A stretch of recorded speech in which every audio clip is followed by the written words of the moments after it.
Today we're going to talk about a common and beloved houseplant, Anthurium, which is also known as flamingo flower.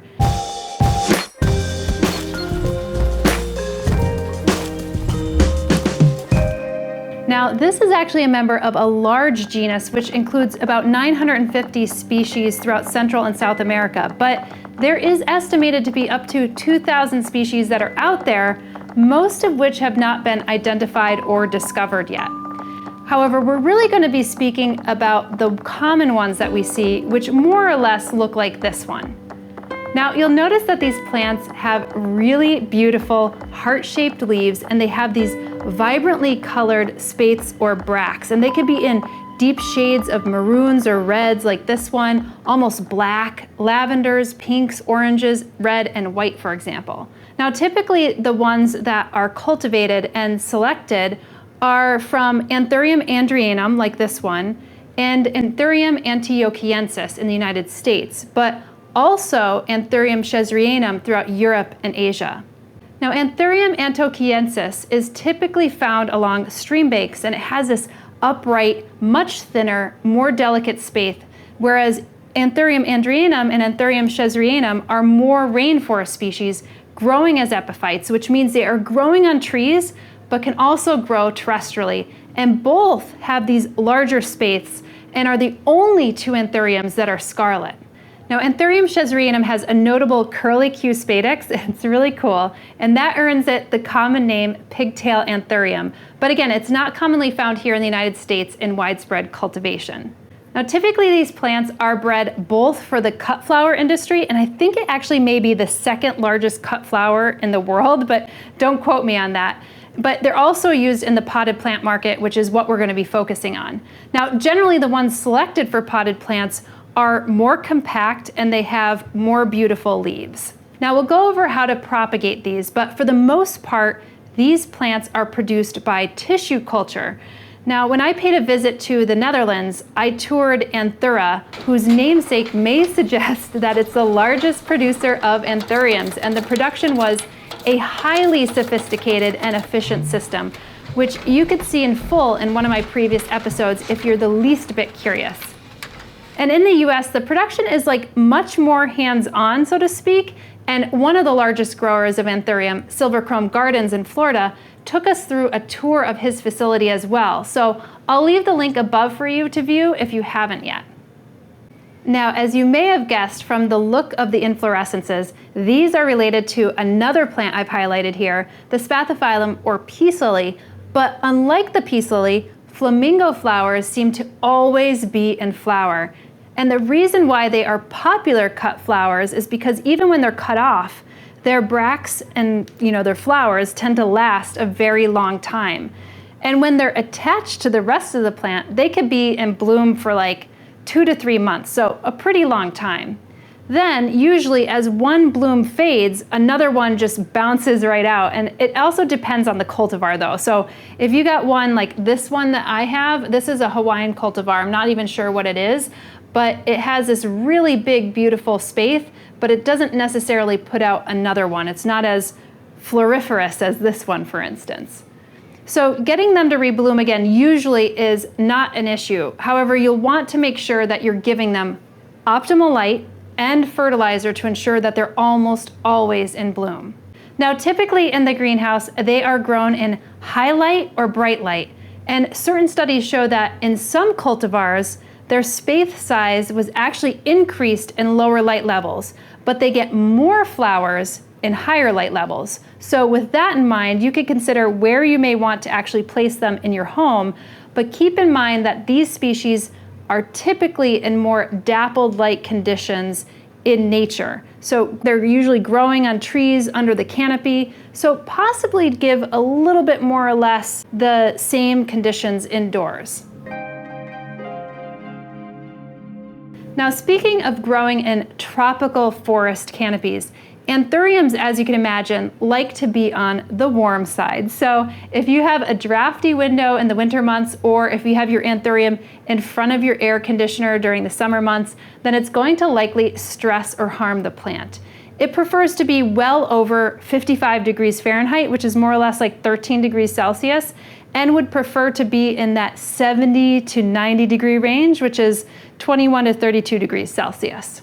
Though I do believe that this plant would love to be in far more humidity, it does have a relatively thick, semi-waxy leaf, so you could really see that here. And I found it to be pretty resilient in average humidity indoors. So as I shared, many of the cultivars that we are exposed to can be epiphytes, but they can also be terrestrial. And most often you find these guys potted up in nursery pots, but over the years I have seen them growing on rocks, in water propagation arrangements, and more, which shows that these are fairly adaptable. However, if you're going to be growing your plant in a potting mix, then you'll want something that is far more porous and aerated. And typically the growing medium is more or less equal parts peat, perlite, and some type of bark. So what I have here is some Espoma Organic orchid and bromeliad mix and some cactus mix. And I also have a little bit of perlite that I mixed in, and this is more or less what it looks like. So you could see that it has this nice airy mix to it with some of that fir bark, and this will also be great for a terrestrial plant or something that's more epiphytic. So with fertilizing, you will want to make sure that these plants are fertilized during the growing season. Doing a well-balanced fertilizer will be suitable and on a monthly basis should be fine. However, if you want to promote a little bit more of their inflorescences, then you could also go with usually an organic orchid fertilizer, and this has a 1-3-1, so phosphorus value usually promotes more blooming. Now let's get down to propagation. As I shared in the beginning, anthuriums are primarily produced by tissue culture, but for the home gardener, you'll likely be dividing your anthurium, which looks a little bit like this. So I have a couple anthurium here. Let's move it out of this pot.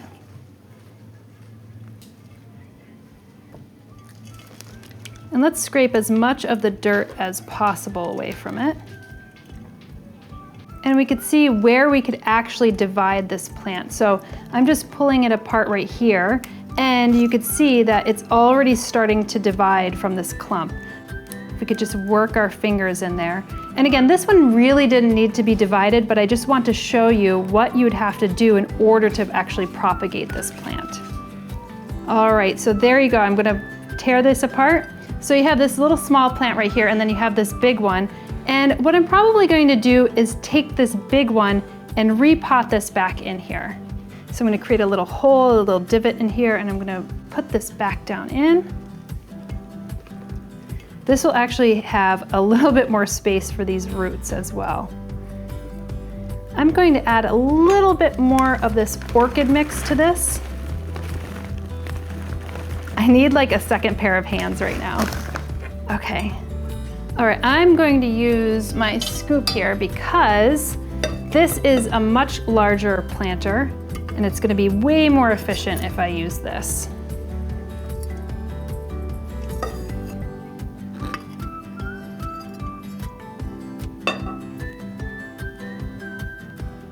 This is looking pretty good. I'm just going to add a little bit more layer of soil. I'm very tempted to use all this soil that I spilled right here. So I'm going to scoop this up with my hands, and I'm just going to add that to the top.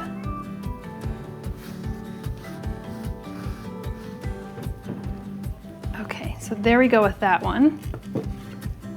That one's pretty much potted up, so let's pot up the next one.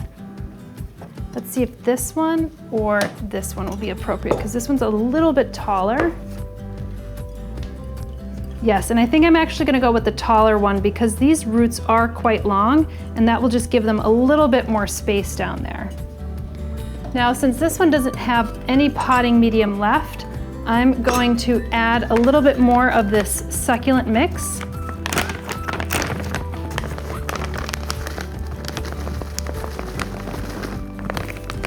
And you can see there's already pretty good perlite in there, but I might add a little bit more. And I'll add a little bit of a bark mix here. And I have some perlite here. And this will just add a little bit more aeration. You don't need to overdo it with that. I'm just gonna mix this with my hands since they're already pretty dirty. And there you go, that's what that mixture looks like. So I'm going to bring this down in here, just like that.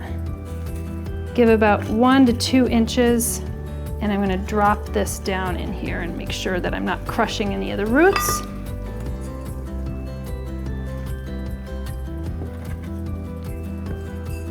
I'll probably need just a little bit more soil, so I'm gonna make that mix again.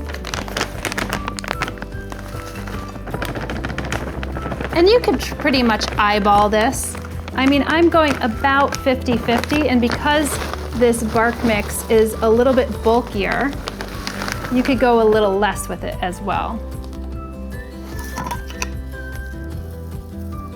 And a little sprinkle of perlite.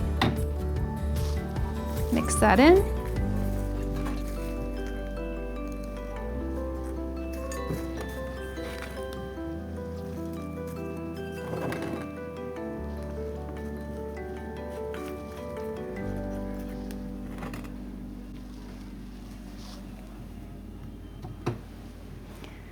Whew, there you go.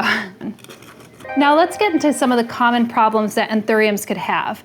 They could have quite a few issues, like too much light can start to bleach them, too low of light, and they may actually stop producing flowers altogether.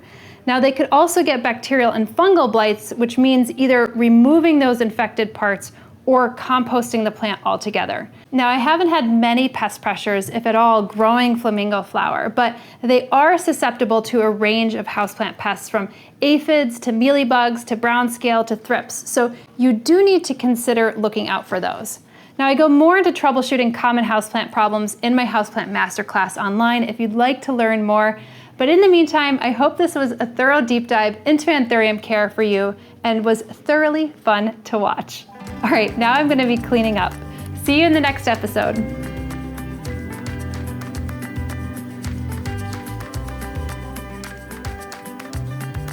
If you didn't hear yet, we just released Houseplant Basics, which is an introductory mini course for beginner houseplant enthusiasts.